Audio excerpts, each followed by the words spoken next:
धान के रोपनिया जी हमारा से नहीं हो तो पिया।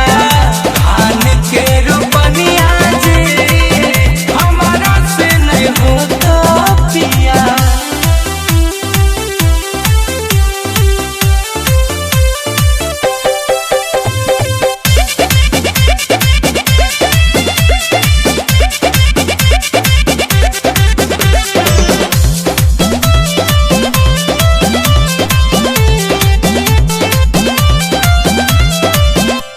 कि हम ता नैहर में जाहलिए पढ़े कवले जाए पिया। त हमारा नहीं है खेती बाड़ी के नवले जाए पिया। कि हम ता नैहर में जाहलिए पढ़े कवले जाए पिया।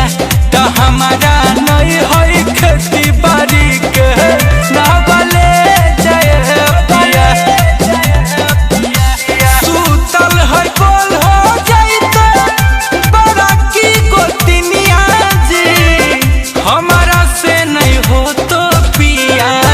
धान के रोपनिया जी हमारा से नहीं हो तो पिया।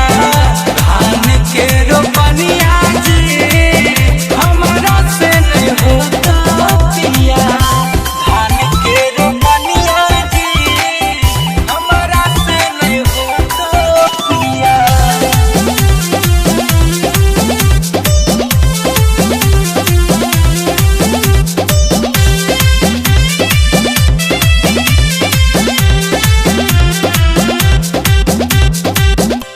जिंदगी सब दिन कटल हमर फुटानी में पिया। हमर पापा जी के दहेजवा गहल पानी में पिया। जिंदगी सब दिन कटल हमर फुटानी में पिया। त हमारा पापा जी के दहेजवा गहल पानी में पिया।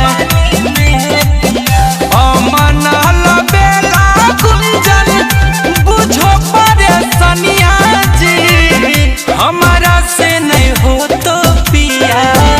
धान के रोपनिया